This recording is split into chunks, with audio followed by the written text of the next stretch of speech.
I think for early contractors, the money conversations are very hard. I always say there's two things. It's timeline and budget that affects every construction project. This same footprint, I can build it at 50K. You can build the same one at 20. I really don't know until you give me a number we can start at, and then I can say, okay, this is what your budget allows.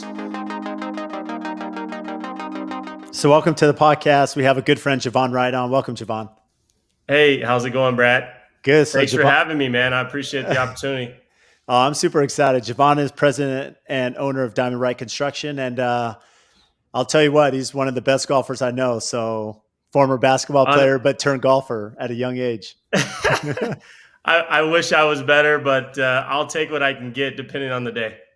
Yeah, I've played with a lot of golfers, Jovan, fortunately, over the last few years. Very few hit the fairway every time and par every hole. So man, you're pretty good at yourself, so you're not too shabby. I try my best, but we have a good time and have some good laughs out there. So, well, we still got to get on the basketball court. I know that's one thing that has eluded us. So, yeah. Don't get me on like a Friday. Get me when my legs is good on a Monday.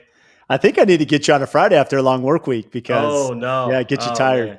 I just don't got it like I used to, man. Well, I'm excited you came on. So Jovan is a fellow builder. I mean, you built here in Phoenix, and it's funny because the crossover, I mean, we've had, mutual friends, we've connected, we've played golf together, as I mentioned. And it was interesting. There was a designer that reached out looking for a GC. And I said, yeah, talk to Jovan. He'd be perfect. And she's like, I actually know him. Like, why didn't I think of reaching out? It's funny how much crossover we have just here in the Valley. Yeah, I think the Valley is expanded a lot, but it's still, the metro part of Phoenix is still pretty small. And I think the trade industry is actually, as far as professionals, is actually fairly small, in my opinion, as far as who knows who. And I just recently did a project, or I'm on a project now that turns out the architect on the job, I've done jobs for her in the past. And I get the set of drawings and I'm like, oh, I know this lady. And she's done drawings. So it was like, that was 2-3 years ago when we built a garage for them. But it is. I guess it's small in a way, but at the same time, I guess it's who and putting yourself out there, So maybe start there, Jovan. I mean, when you talk about who you know and putting yourself out there, you've grown quite a bit over the, last few years, and I know you're more active down social media. How is that, built? How have you built the business development arm of your company to this point? Being that I'm running the business, every day in and day out, being the GC on most of these projects, in order for us to grow, it's been word of mouth. It all starts from making sure you have good connections with the customer, being super honest up front and throughout the process, and kind of not necessarily, caring so much about, the profit margins and what you're making. It's more or less, how do we make the customer happy first and foremost, whether that's losing money or you may be making money, as you know. So my goal is always, hey, at the end of the day, and I tell my guys this all the time, hey, at the end of the day, let's make the customer happy. And if there's something you feel uncomfortable, just give me a call, let me know. But at the same time, on the social media side, making sure you document things so people can see what you actually do. There's so many different trades and so many different things in the construction industry, you see trucks down the road all day long. You got, landscapers and glass and pool and drywallers. So if you say you're a GC, you don't really, know, people don't really know what you do. So having that online presence helps to show people that, hey, we do, small remodels and bathrooms and kitchens, all the way up to, doing a new build, et cetera. And luckily my wife, she's been great. She's done really good job at, putting social media together. I take all the videos while I'm out on the job sites and whatnot, send them back to her, and she puts her touch on them. She does awesome, because I don't have the patience for social media. I just don't. I reply, I'll reply to customers and whatnot, because I know more of the odds and ends of stuff. But she does all the knick-knack cool stuff on the videos and puts the music to it, and she does a good job. But I think growing that online presence, hopefully one of these days we'll have that Brad Leavitt AFT presence, but we'll get there. You got to start somewhere. So. Well, we all do. I mean, I can relate. I remember starting my company, and for me, Jovan, when I started, I was like, to be honest, scrambling. I think I've been open about that. I would try, I'd do a powder bathroom, I'd do a deck, just like everyone, you're trying to do these projects. And I had experience working for a large GC before starting my company. But it's hard to get your name out there. I think, what was hard as well is building relationships with vendors and trades. And so, what has been your secret to build those relationships with your subcontractor base for, the scopes of work that you don't self perform yourself? So, being that, we have our own team that does a lot of our stuff on the remodel side. Obviously, as a GC, we've got to sub out all the MEPs and, stuff that we're just not licensed to do.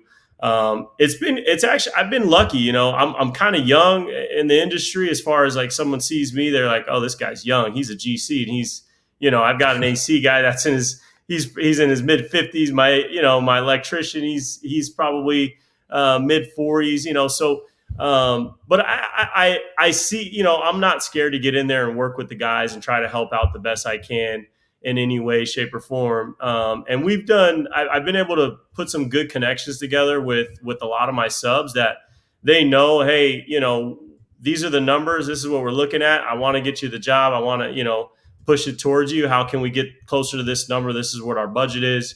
And a lot of times they'll work with me, and allow us to keep that relationship going. And honestly, that's been the key is, putting the numbers out there and letting them know, it is competitive out there to really, obviously it comes down to, the budget and what we've got. But at the end of the day, it's like, hey, I want to use my sub because I know how he works. I know how, I know what he expects. He knows what I expect. And it actually helps out a lot, knowing that, hey, you're going to get paid. You're going to, Javon's going to take care of you when we can. If we go through change orders or, X, Y, and Z, he knows he's going to work with me. He's not going to, heckle me in a way as a GC, sometimes would, has come down on their sub. So I try my best to just communicate with them and give them the avenue to make sure they can maybe outbid some of the other guys to make sure they can get it. Sometimes they just don't, just because, I definitely have subs that I trust. And depending on the projects, you have lower budgets, as you have subs that you're like, this sub, is going to be top dollar. This sub, depending on, it's a smaller project. He's a smaller company. He's going to come in at a lower price. But that being said, yeah, I've been able to work in a good amount of subs that I use, constantly. And we built some trust, and we've been able to, knock things out project to project. So What do you feel as you evaluate your trades, your subcontractors, and not comparing them like by name, but what mhm. stands out? Like for those subcontractors that listen to the podcast that want to get in with the GC, such as yourself, Jovan, what separates the good subcontractors from, others? I'll tell you what. I come from a military background. I was in the military right out of high school, straight in the military. So being on time, man.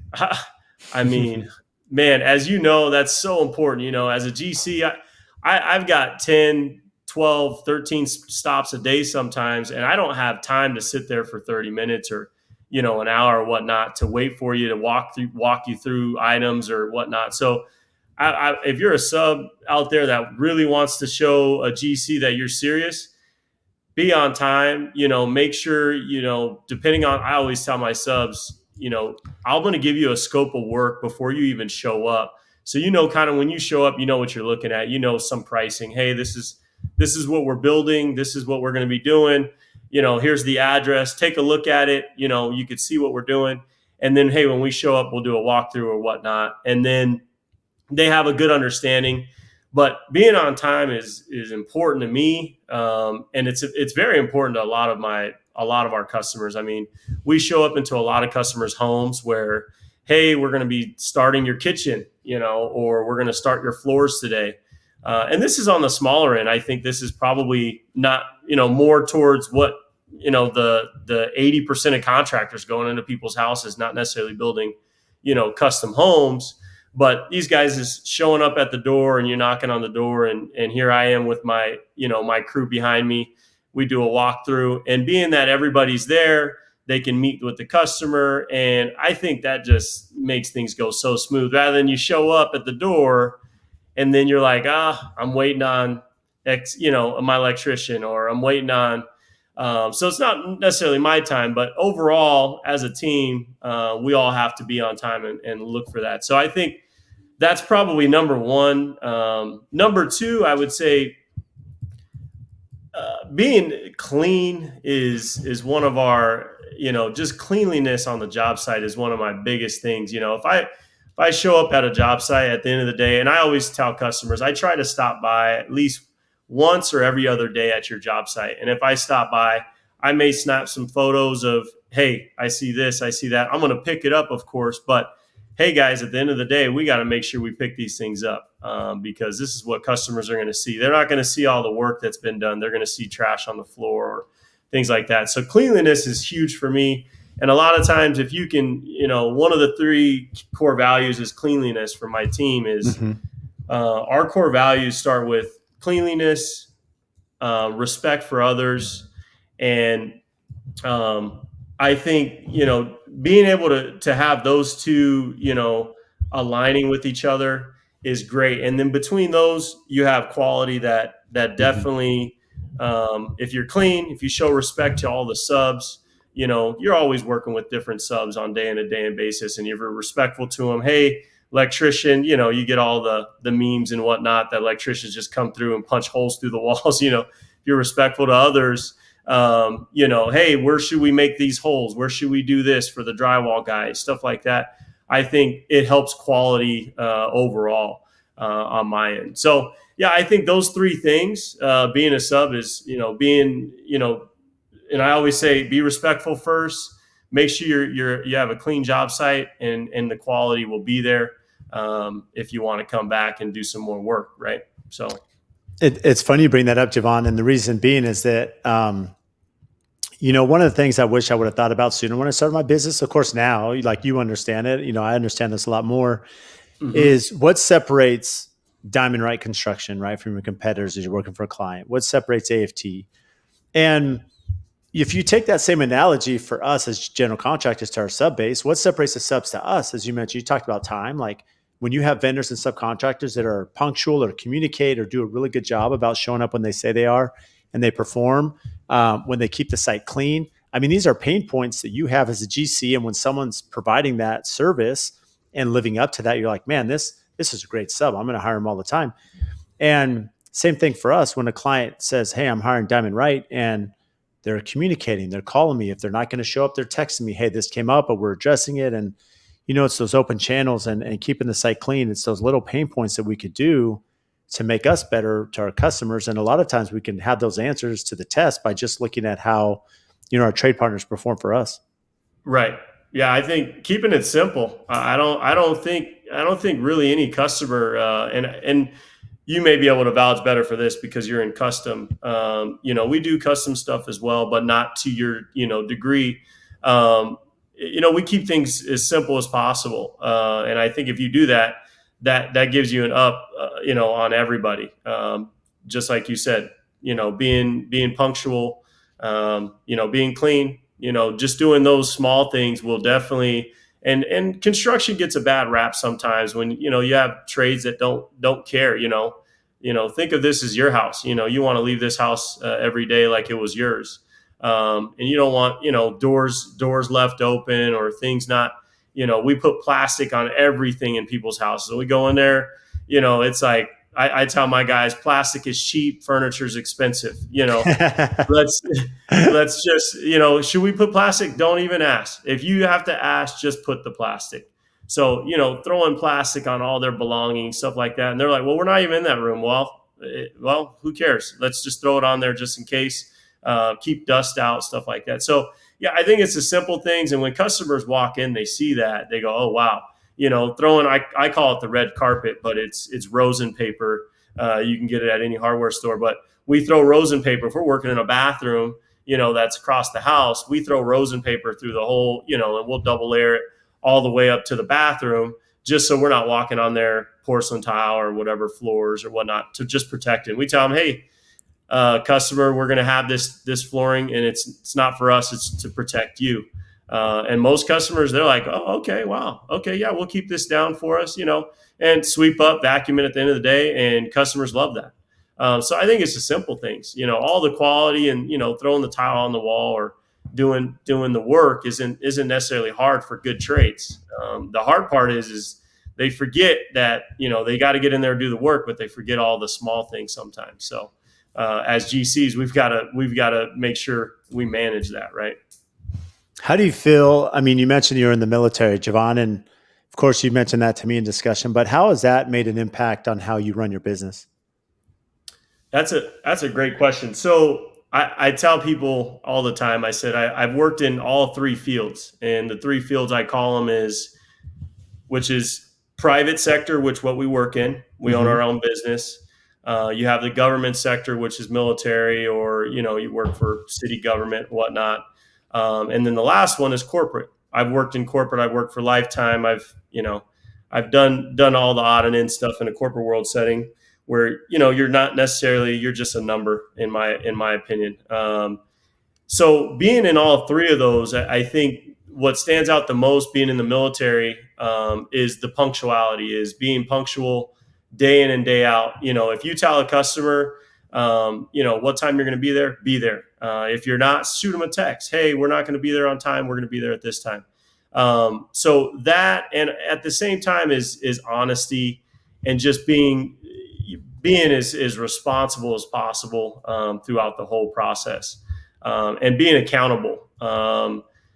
I think sometimes GCs just contractors in general may not want to take accountability based on the actions or whatever throughout the process of the job.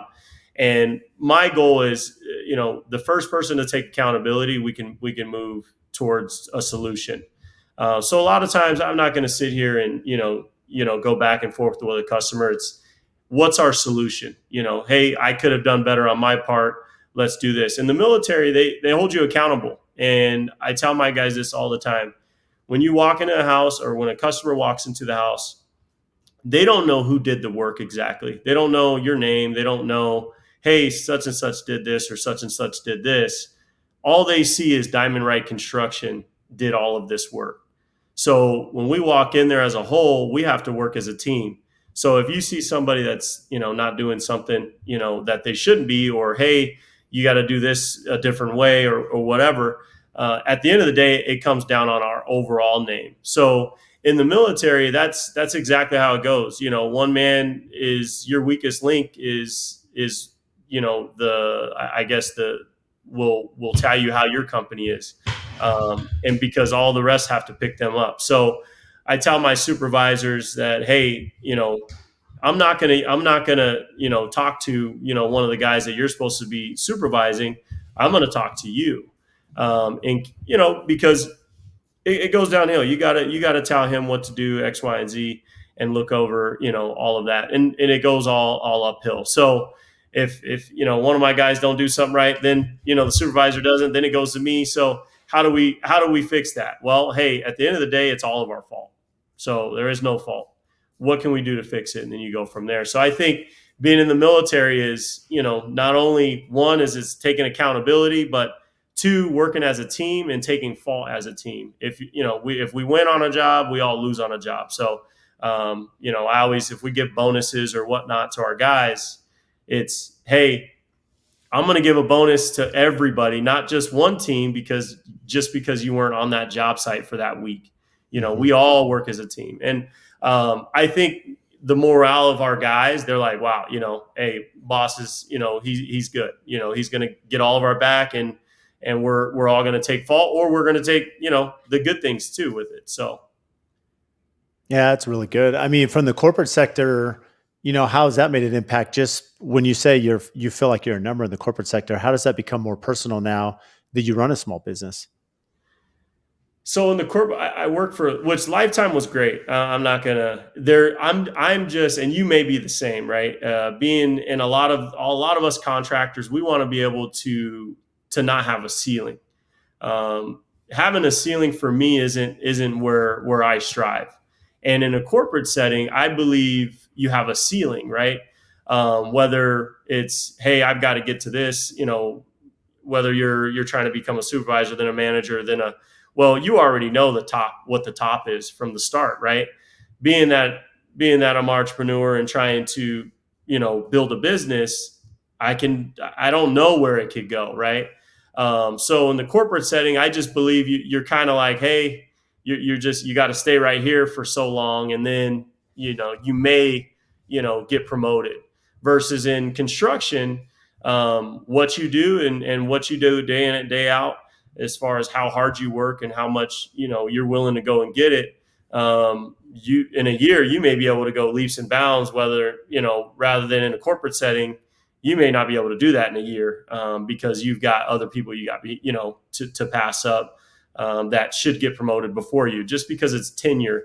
I think in the private sector, it's not based on time, and in corporate, a lot of times it is, and same thing in military as well. You got to kind of earn your way, and that's why I've strived, really well in business, just because I'm like, hey, I'm willing to do the hours and do what I got to do, to strive to be better. So Yeah. It's amazing because as I think about, I haven't had a ton of like high corporate experience. Um, but I have a lot of peers that have, right? And they just talk about how more mhm. personal it is on the small business side. And, a lot of us don't realize though, you come into the small business and, now you mentioned that you didn't want to have a ceiling, right? When you're doing or like on the corporate side, Jovan, but here you are Right. now as a sole entrepreneur, the pressure, right? The pressure is different when you're running your own company. It's Mhm. different when you don't have a big HR department and systems and processes, and everything laid out for you. So now that you're running your own business, Exactly. how has that worked where you're trying to implement processes? And now at the end of the day, the buck stops at you. Like you're responsible for business Right. development. You're responsible for profitability and morale and all the things that come with it. Right. So that's where I'm at in my business now, is being, it's actually our 7 year anniversary just came up. And I put an asterisk. My first, obviously, your first 2 years, you're like, you're just willing and dealing, trying to, you're just by yourself, Mhm. or have one helper, and you're going. But actually, building the business, has been the last, I would say, 5 years. And now I'm trying to incorporate, how do we build processes to make it easier for guys, whether it's building schedules, building, hey, this is the supervisor, this is your supervisor, this is how we pay for things, this is how we talk to customers. I don't think there's a right way, honestly, or a wrong way. I think, depending on how you operate as a manager, or how I operate as a manager, there's things that I just learn on a daily basis, like, oh, okay, I got to take note of that. This is what we can do to prevent this. And in the next, I want to say the next 1 to 2 years, my goal is to incorporate those processes to where we're hiring people. They already know, just based on, hey, this is our standards and this is how we go. In the past 4 or 5 years, it's more or less, how do we get the work done? How do we get the quality there?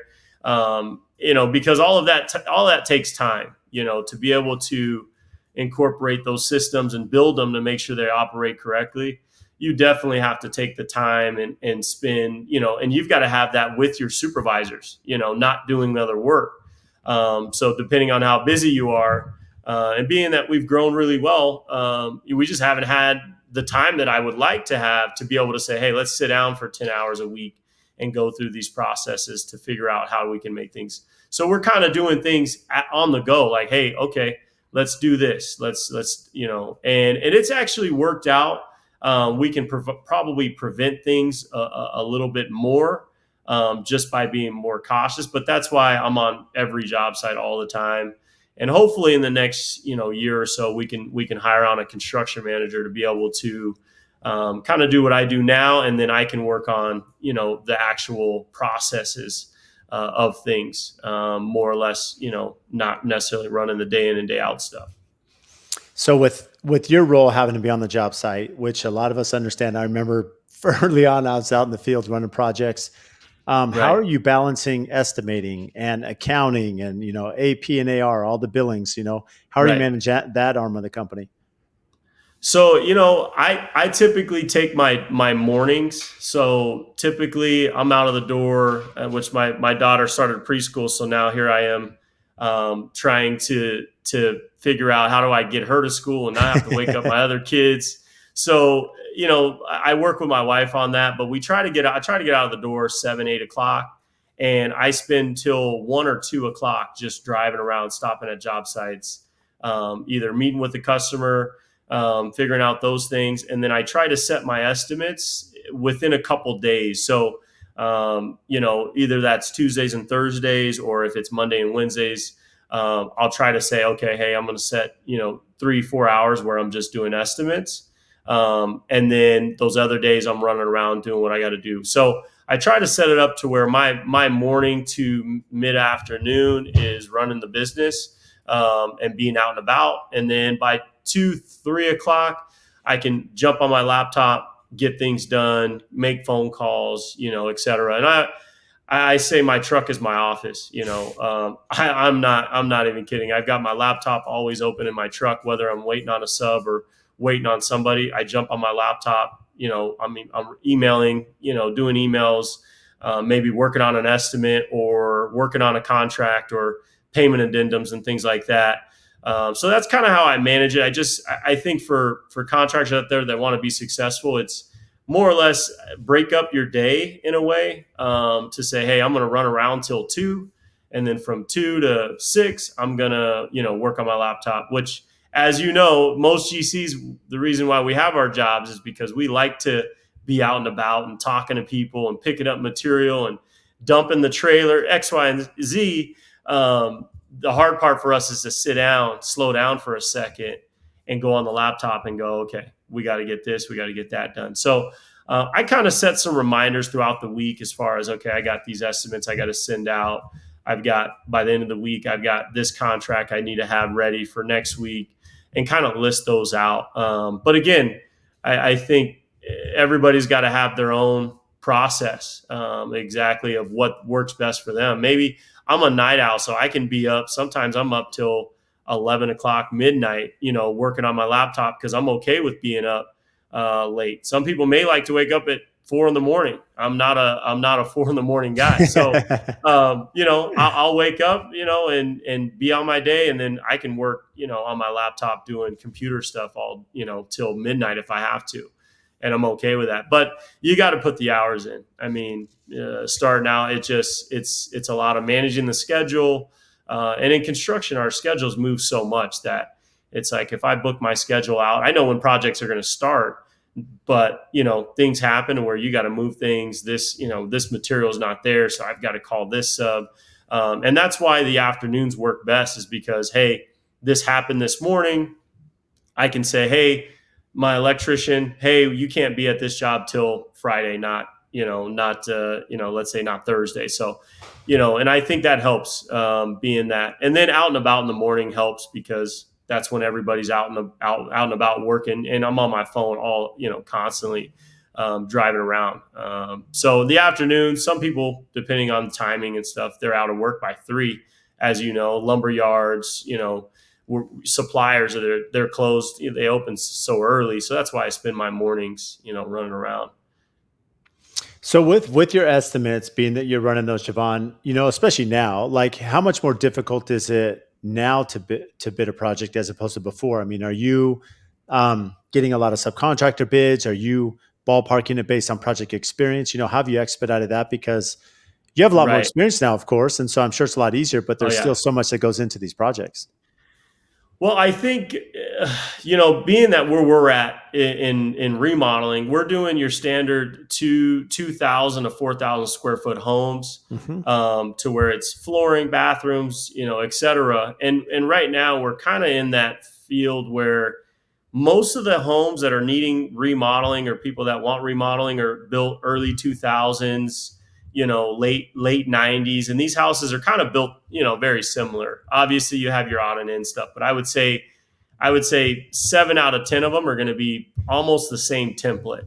Obviously your square footages change and things like that, but So I've been able to make templates based on master bathrooms, guest bathrooms, flooring. So that's basically how I break it up. So you've got master bathroom, guest bathroom, flooring, different types of, painting interiors or exteriors, things like that. And just breaking those up. So I can go straight to a template and say, hey, this house that I had was 3,000 square foot. We painted the interior. And then I can just base those numbers based off of my template, which it works out pretty well. Obviously, there's odd and end stuff where you may have to, change things. Let's say, there's a little bit more repair here and there on certain places. You may have to change them, but that's why you go out and do the estimate and do a walkthrough. I provide a 1 hour free consultation to all customers that call, and I'll spend the time with them and talk with them, show them my experience of whatever they're trying to get done, take my notes, and then say, hey, within a week or so, we'll try to get your estimate back to you, and then go back, go from there. But I would say definitely having your templates, especially when you're doing bathrooms, houses, I would say residential homes, it makes it so much easier. And I even have a proposal where when we have full remodels, I've got a template for full remodels, whether and it lists from top to bottom, starting with flooring all the way through, your finishes. And that helps out a lot. You're just basically plugging and playing your numbers and the actual finish, whether it's, LVP or porcelain tile. Okay, here's my numbers, right? And it actually goes. Let me tell you, I used to spend hours on estimates, and now I can consolidate it down. And I've got so many projects built up now to where I can kind of recollect. Oh, I did a bathroom just like this. Okay, let me look at that. Let me look at that customer. Let me see where we're at on that one, and see kind of what we did on that one. And that's kind of how I've been able to expedite the proposal process. But there's really no easy way. And typically, I always say you're going to get one red line back. So, customer, you're going to send it out, and then you're going to get one red line because they're going to want to change here or there, do things. So I always kind of allocate that as well, and I'll do that for them. And then hopefully by the second time I send out that revised estimate, they say, okay, hey, Jovan, we want to move forward with you. And I would say our turnover rate's pretty good. We do a decent job, and just always following up with the customer. Hey, sent you a quote last week or, a week and a half ago or so, just wondering where your decision's at. And we want to see if we can help you out. And a lot of times they even like that follow-up. I even get follow-ups that say, hey, we don't want, when we're pushing in a different direction, hey, if we can help you out on another project, let us know, shout our name out, and go from there. And it actually, most customers, they respect that because you're just not throwing out bids, not caring. Yeah, it's interesting because the value of you understanding the numbers the way you do, Jovan, and not only does it save you time, especially because of all the hats you're wearing right now, as many of us entrepreneurs do, but the vetting process is really important. I'd imagine as customers reach out saying, "Hey, Jovan, we want you to come do a remodel, do a project." It's a lot easier for you to have those budget conversations early, even if you don't have selections, but you can know if it's realistic, if they can do it or not. 100%. I think that's probably the most I've grown is being able to have those. I think for early contractors, the money conversations are very hard to kind of navigate through. And I used to go in there and I wouldn't even ask what their budget is. Now I seem like, oh man, how, I was so young. Now, if I go into a project, whether let's say it's a master bathroom, we go in there, hey, I can build this same footprint. I can build it for, at 50K, you could build the same one at 20. I really don't know until you give me a number we can start at. And then I could say, okay, this is what your budget allows. And a lot of times I tell customers the budget, because when a customer gives a budget, they feel like, well, you're going to use 100% of their budget. And I explain this to them. My goal is to use 100% of your budget. So give me a budget that you want to spend on this, so I can make sure I do everything I can under that budget and give you your finish you want. So just having that conversation up front, I've been able to learn how to have that conversation, and not seem condescending in a way, or like, hey, that your budget's too low, or and it's been well for me, because you go in there and you can say, hey, okay, your budget's at 30. Okay, here, let me show you a few pictures of a bathroom we've done that's similar to yours, and this is what they spent, and then they can kind of go from there. But yeah, you're totally right on creating budgets and being able to have customers look at that as a good thing. Don't look at a GC. 30K. Well, I'm going to quote you at around that number, to get you everything you want. Not, give me a budget at 30. Well, we can do it for 20. Well, that wasn't, and obviously there's the odd and end customers where they have their details and stuff like that. But for a customer you're doing a 1 hour consultation with, you're trying to consolidate so much information in a small amount of time. Definitely getting a budget right away is definitely smart, for sure. Well, it's funny, just as listening to you speak, Jovan, when I asked that question, I could see you light up right away, just super confident, because you can tell that, the confidence you have today in business is a lot different than 7 years ago, when it Hmm. comes to budget. And the reason I bring that up is because many of us look back and you're asked the question, like, what do I wish I would have known early on as opposed to today? And there's no doubt that part of that would be to know your numbers, right? To know what things cost. But the quicker Hmm. that you can understand what things cost, and even more so, the quicker you can understand to get to the budget. And the reason I say that, I'm sure like you, I remember early on in my career, you'd get that lead, you'd get that phone call, you're super excited, and you'd go drive across town, Hmm. you meet with them or come in your office, and you're spending all this time. And then you sit down, and right away at some point you get to budget, and you're like, this isn't even realistic on what you want to do. Right. And had you had that conversation over the phone for 1 minute, Right. you would have kind of saved some time. And so you get a lot Hmm. better vetting customers. And when you know your numbers, it's a lot easier to know, hey, this is a valid project. We can do it for that amount. Or, hey, I just really can't compete at this number.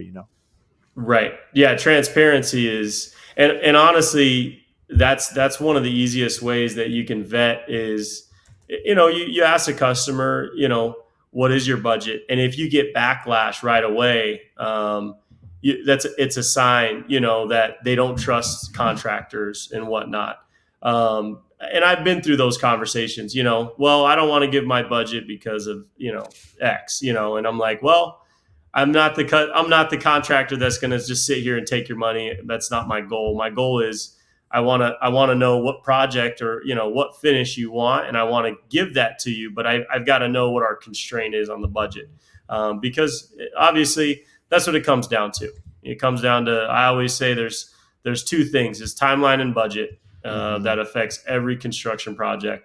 If you want it done in 2 days, your budget's going to be, you want it, you get 10x. what I'm Yeah. right. You Yeah. give me, you want it done in 4 weeks. Okay, well, we can push it, but we gotta go. It's going to cost you a little bit, because now I got to get my subs, and it's a little bit more, strict on timeline. But you get what I mean on that, for sure.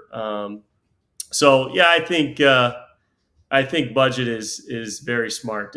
Go in there, be confident, and let a customer know that, hey, I'm here for you, but let's be transparent from the start, not waste our time and here. So Yeah, that's so good. So how often do you work with designers on your projects? You mentioned that, as you're estimating LVT or tile, are you driving the mhm. design, or are you working with designers? How are you coordinating the finishes?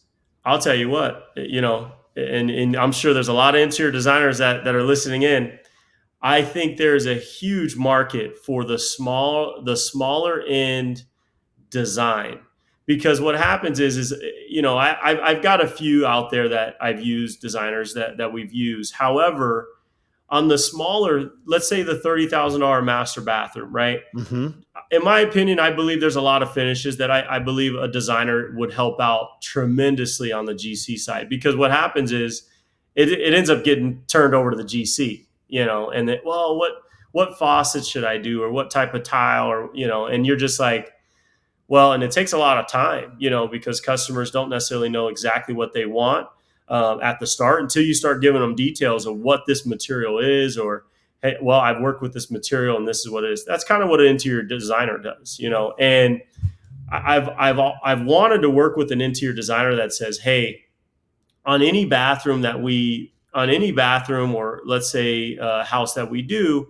I want to include an interior design fee that's just included in our pricing, that they don't a customer doesn't necessarily have to feel like they're paying for a design, because in turn them helping me is going to offset the cost, because now I don't have to spend so much time with the customer, going through all the odd and end materials and whatnot. So I've talked to a few designers. Hey, for a master bathroom at this footprint, let's charge, let's charge 1,000 or whatever that number is up front, and that's just part of the project costs, just to allow. And I think customers will appreciate it a lot more on the back end than they would on the front end, because they look, oh, it's $3,000-4,000, for an interior designer. Well, we could just go out and pick our own stuff, until they actually start going out there and start trying to piece their whole bathroom together.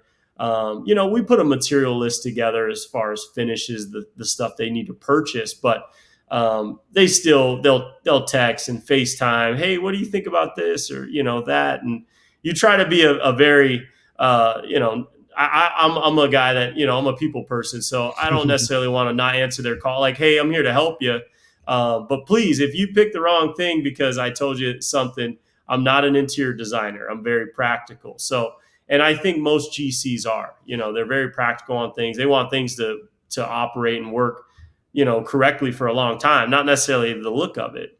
And I think the interior designer would help, mend that together, to where they can get a happy medium of both. But the price, it's very hard to have a customer spend money on an interior design. Every customer thinks they're on HGTV and can design their own stuff, but there's a lot of odd and in things that are behind the wall, and that it's just hard to know until they start buying all of these things and understand there's so many components that go into just a small bathroom, let alone an entire house. Mm-hmm.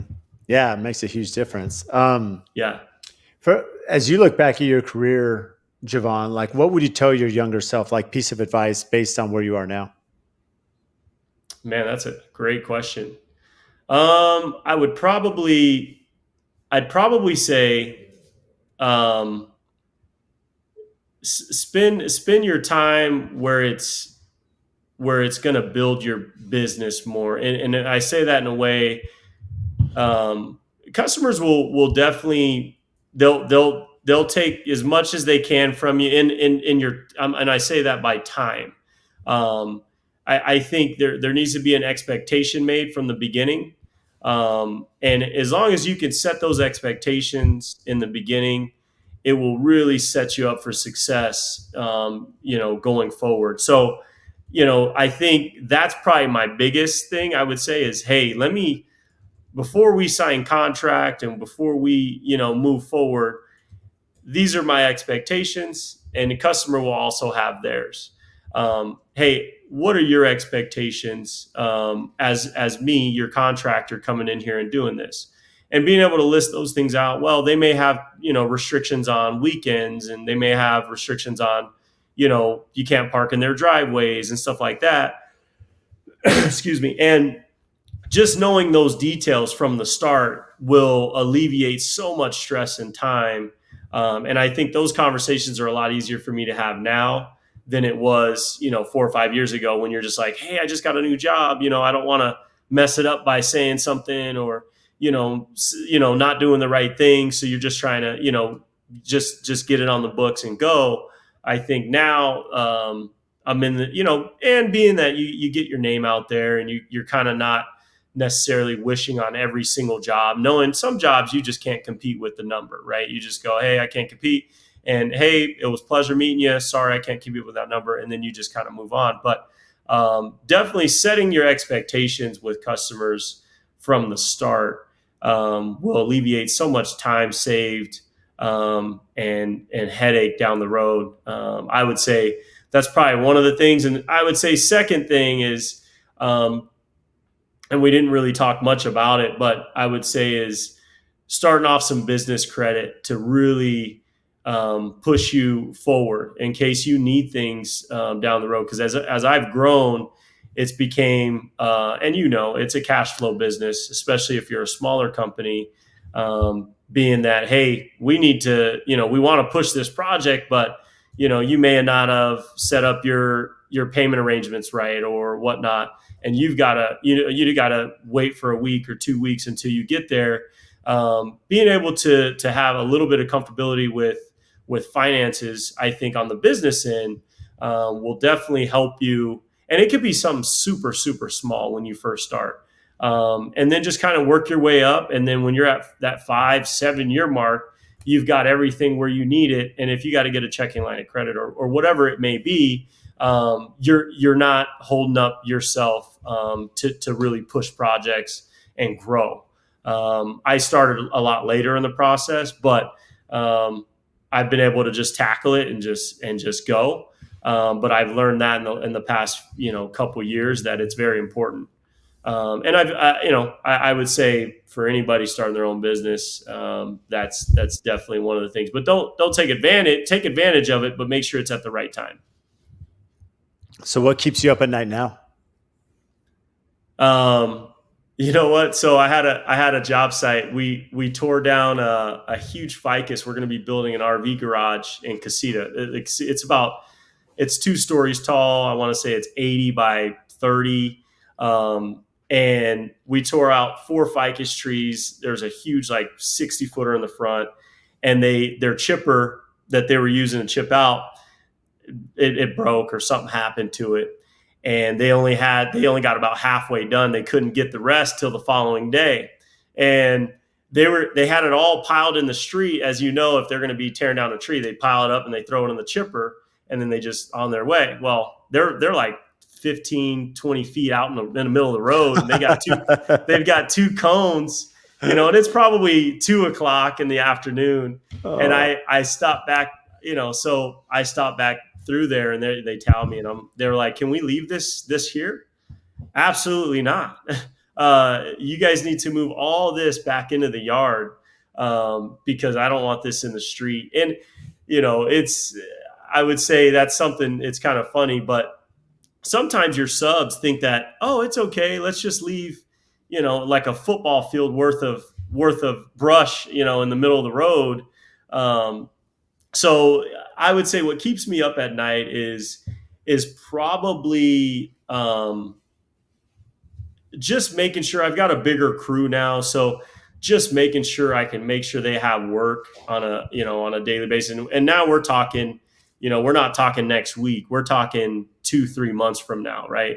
You're probably booked out, year, 2 years, things like that on your magnitude. For us, we're 2 to 3 months, and always constantly having that 2 to 3 month of constant, work coming in.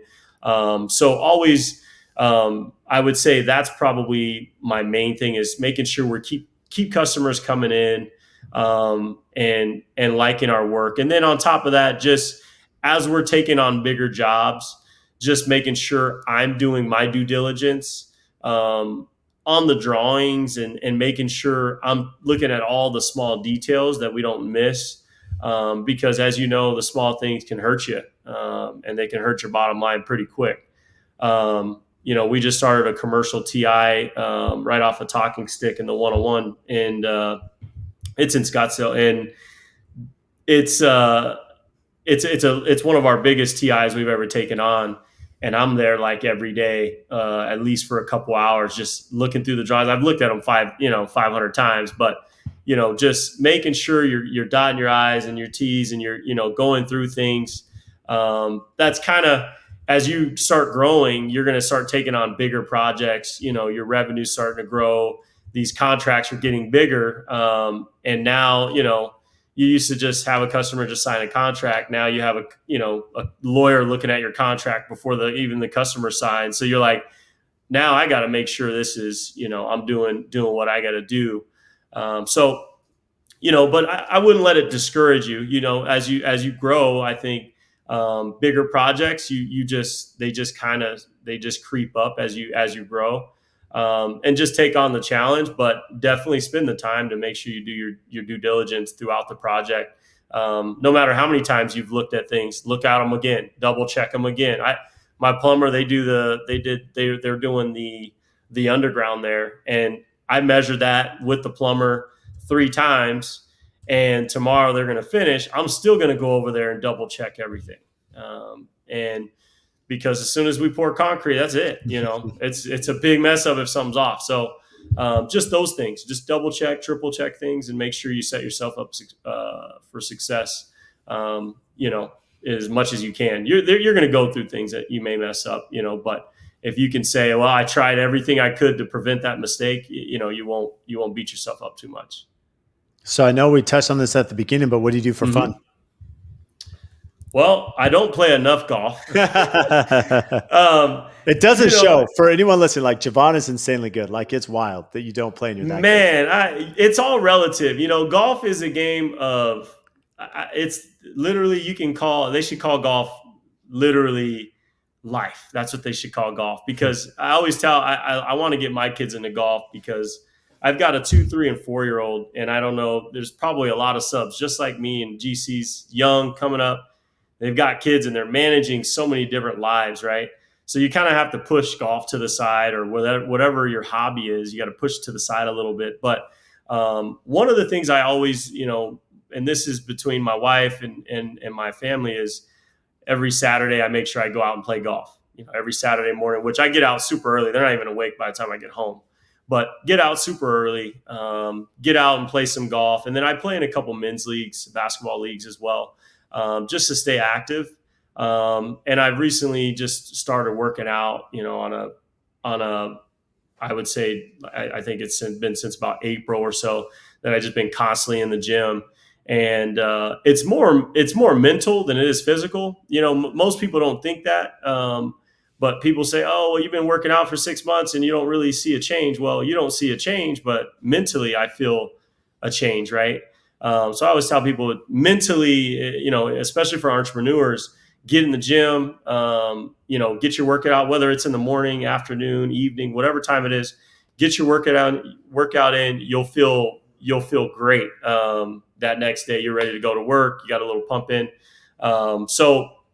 Yeah, I would say right now my priorities is really work, family. My brother and I also started an architecture business 2 years ago, and I'll just send that to you so you can check us out. But we've got an Instagram page, and we started that business kind of to help me out in our business in the GC world. But running that as well, we're strictly kind of business. Family, and we'll throw some golf in there as much as we can. But yeah, I think just being active. I'm just try to be active. I don't go out, and I'm not a big drinker or anything. I've got too much responsibility, and I hope most people take that serious. You got a lot of responsibility. I tell my wife, I say, I feel I've got 7 employees that work for me, and I tell them and they've got kids, and they X, Y, and Z. It's like, I think I got almost like 30 people with their families that they're at home and stuff like that I feel like I'm responsible for in a way to make sure that they can provide for their families. So you don't really see it. Oh, well, I only got 7 guys. Well, no, they've got 3 kids and a wife, and they depend on having work every day.